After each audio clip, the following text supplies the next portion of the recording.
Hi hello नमस्कार, मी पर्णिका. विठ्ठलवारी भाग 2 मध्ये तुमच्या सगळ्यांचं मनपूर्वक स्वागत. आमची विठ्ठलवारी करून झाली आहे आणि आता आम्ही फलटणमधील सुप्रसिद्ध ठिकाणं पाहणार आहोत. जर तुम्ही याचा पहिला भाग पाहिला नसेल तर तो नक्की पहा. त्याची लिंक मी डिस्क्रिप्शन बॉक्समध्ये दिली आहे. फलटण म्हणजेच पूर्वीचे फलपतनपूर. त्याचा अर्थ फळांनी आणि फुलांनी सजलेली नगरी. सगळ्यात आधी आम्ही आलोत निंबाळकर वाडा बघायला. आपल्या सगळ्यांचं आराध्य दैवत छत्रपती शिवाजी महाराज यांच्या पहिल्या पत्नी सईबाई राणीसाहेब ह्यांचं माहेर म्हणजे हे फलटण संस्थान. सातारा जिल्ह्यातील फलटण येथे सईबाईंचा माहेरचा राजवाडा आहे.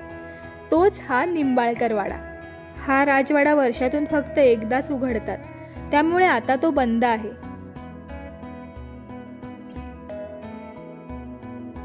राजवाड्याच्या बाजूच्या राम मंदिरात सईबाईंची मूर्ती आहे आणि मंदिराच्या आवारात विठ्ठलवारीच्या निमित्ताने मोठी रांगोळी काढली आहे.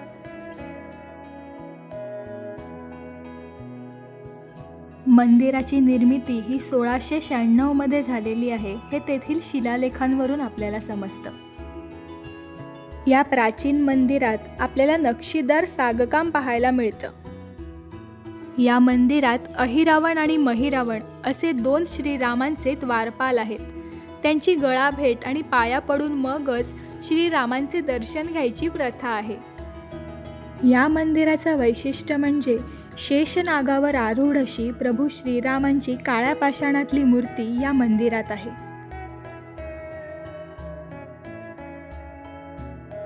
निंबाळकर घराण्यातील साध्वी सगुणा माता यांना साक्षात्कार होऊन काशीहून ती मूर्ती आणून मंदिर बांधल्याचे सांगितले जाते.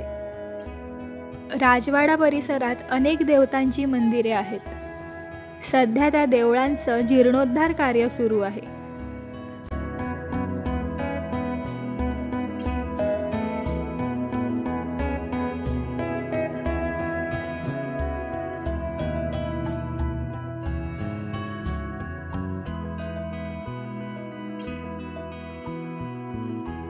राम मंदिराच्या बाजूलाच दत्त मंदिर आहे.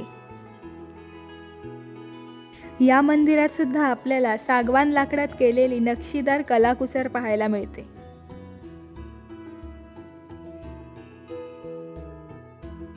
या मंदिरात विशेष म्हणजे एकमुखी दत्ताची मूर्ती आहे.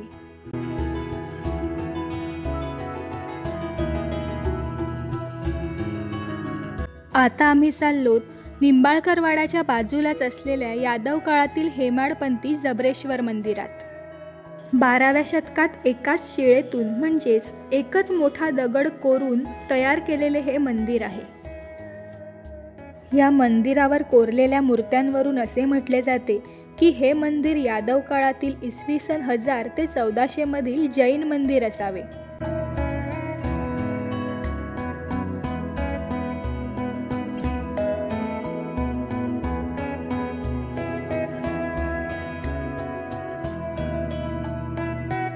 या मंदिरातील महादेवांच्या पिंडीचे वैशिष्ट्य म्हणजे ही पिंड चौकोनी आकाराची आणि पूर्वेकडे तोंड केलेली असून ती शिव पार्वती प्रकारची शाळीग्रामयुक्त दुर्मिळ पिंड आहे. म्हणजेच आपल्याला पिंडीवर 2 शाळुंका पाहायला मिळतात.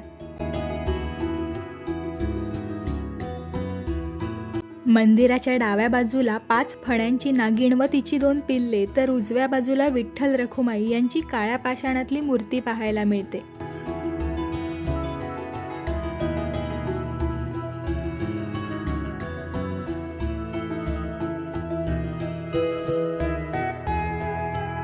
पूर्वीच्या काळी अफझल खान, रहीम खान, बडे खान ह्यांनी मंदिराबाहेरील मूर्त्या उद्ध्वस्त केल्यामुळे या मंदिरात आपल्याला अर्धवट मूर्त्या पाहायला मिळतात.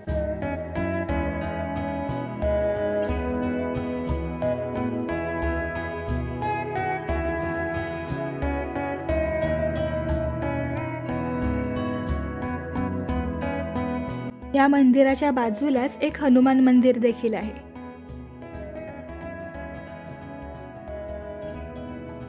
दुपारच्या जेवणासाठी आम्ही हॉटेल शिवतारा येथे आलेलो आहोत. जेवणासाठी आम्ही पिठलं, ज्वारीची भाकरी आणि भाजी घेतली आहे.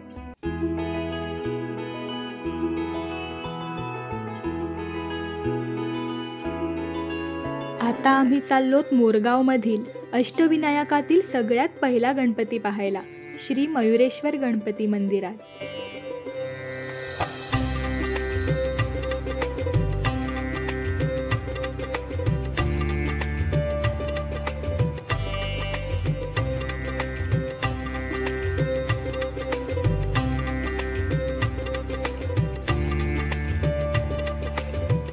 हे मंदिर आदिलशाही कालखंडात सुभेदार गोळे यांनी बांधले। गावाच्या मध्यभागी वसलेल्या या मंदिराचे बांधकाम काळ्या दगडापासून केलेले असून मंदिराच्या चारही बाजूनी मनोरे आहेत। तसेच मंदिराला 50 फूट उंचीची संरक्षण भिंत सुद्धा आहे। असे मानले जाते की पूर्वी सिंधू नावाच्या असुराने पृथ्वी तलावर आणि स्वर्गलोकांवर उत्पात माजवला होता। त्याचा नाश करण्यासाठी देवांनी अखेर गणपतीची आराधना केली। तेव्हा गणपतीने मयुरावर आरूढ होऊन म्हणजेच मोरावर आरूढ होऊन त्या असुराचा वध केला। त्यावेळी त्या असुराचे 3 तुकडे पडले आणि त्याचं मस्तक मोरगाव येथे पडलं।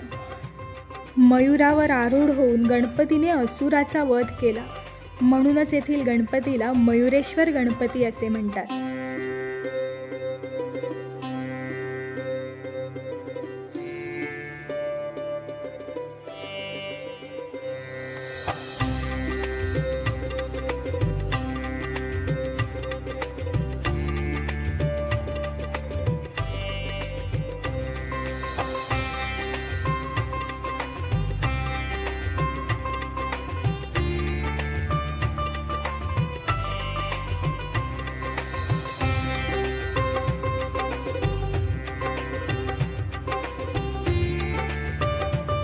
गाभाऱ्यातील मूर्ती ही बैठी, डाव्या सोंडेची व पूर्वाभिमुख आहे।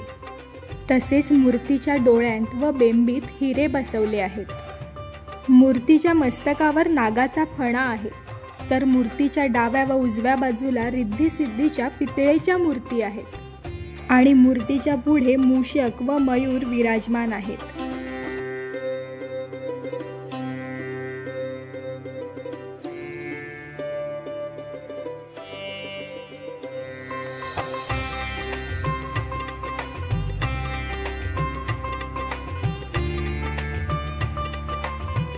मंदिराच्या चारही बाजूंनी गणपतीच्या आणि इतर देवतांच्या मूर्त्या आपल्याला पाहायला मिळतात।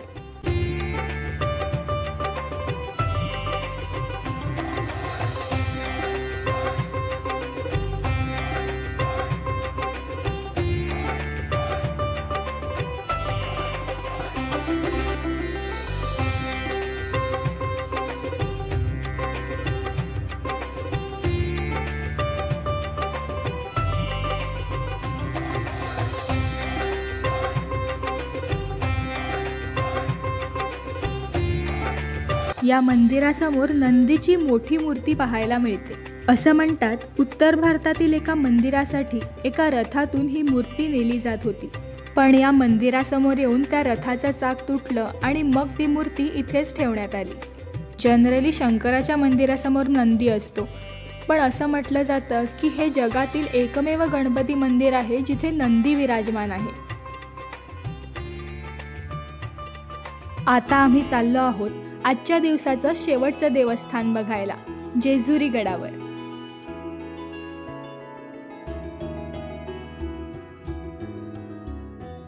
गडाच्या समोरच हॉटेल मल्हार इन मध्ये आम्ही आज राहणार आहोत।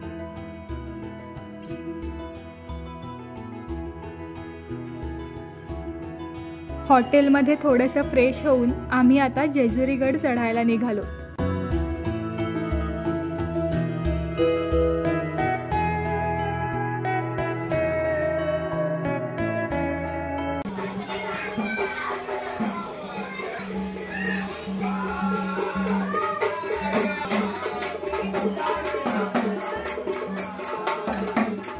इथे नवऱ्याने आपल्या बायकोला उचलून संपूर्ण गड चढत जायची प्रथा आहे।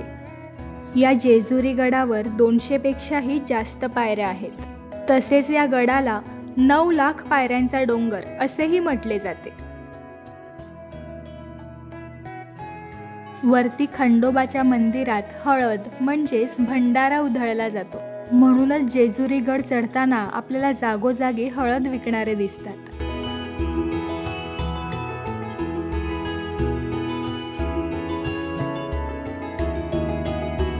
जेजुरी डोंगरावर वसलेलं खंडोबा सुवर्ण मंदिर हे देशभर प्रसिद्ध श्रद्धास्थान आहे।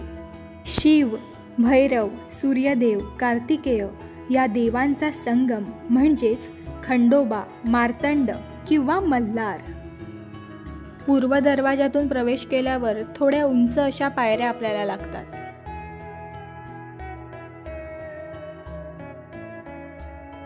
हे मंदिर हेमाडपंथी शैलीचे असून संपूर्ण मंदिर दगडाने बांधलेले आहे। तसंच या मुख्य मंदिरासमोर 60 मीटर व्यासाचं पितळेचं कासव स्थापित केलेलं आहे। मंदिराच्या प्रत्येक भागात हळद शिंपडली जाते। सर्वत्र हळद असल्याने मंदिर सोनेरी दिसते, म्हणूनच मंदिराला सोन्याची जेजुरी असेही म्हणतात। मंदिराच्या एंट्रीला वाटीभर तेल सुद्धा वाहिले जाते। ब्रह्मपुरानुसार मल्ल आणि मणी हे राक्षस पृथ्वीवरील लोकांना त्रास देत होते। ते पाहून भगवान शंकरांनी मार्तंड भैरव यांचे रूप धारण केले। त्यावेळी मार्तंड भैरव तेजस्वी सूर्यासारखे दिसत होते। त्यांनी संपूर्ण अंगाला हळद लावली होती, त्यामुळे त्यांना हरिद्रा असेही म्हणतात। जेव्हा भैरवांनी दोन्ही राक्षसांना मारले तेव्हा त्यातल्या मणी राक्षसाला पश्चाताप झाला व त्याने आपला पांढरा घोडा भैरवांना अर्पण केला आणि वरदान मागितले की खंडोबांच्या प्रत्येक मंदिरात त्याची स्थापना केली जाईल, ज्यामुळे मानव जातीचे कल्याण होईल। मात्र मल्लाने मानव जातीचा नाश व्हावा असे वरदान मागितले। तेव्हा भगवंतांनी मल्लाचा शिरच्छेद केला आणि त्याला मंदिराच्या पायऱ्यांवर टाकले, जेणेकरून मंदिरात प्रवेश करणाऱ्या भक्तांद्वारे तो चिरडला जाईल।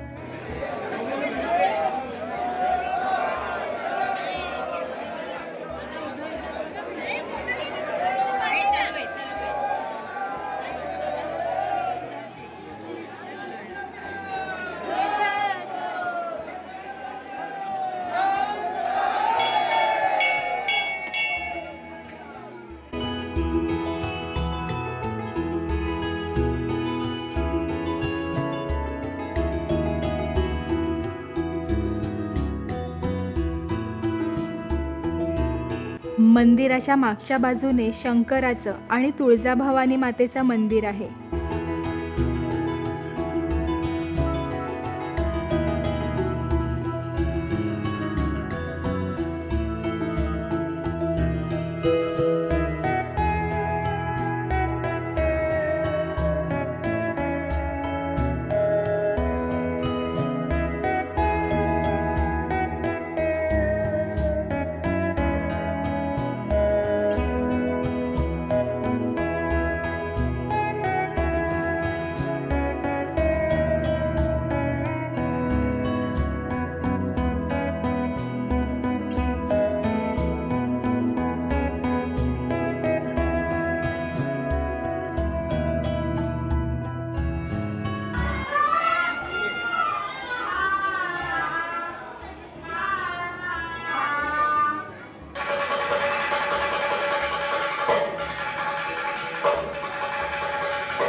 हा व्लॉग तुम्हाला कसा वाटला ते मला नक्की कळवा।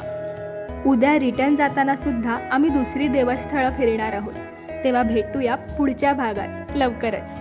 व्हिडिओ आवडला असेल तर लाईक करा आणि जास्तीत जास्त लोकांना शेअर करा।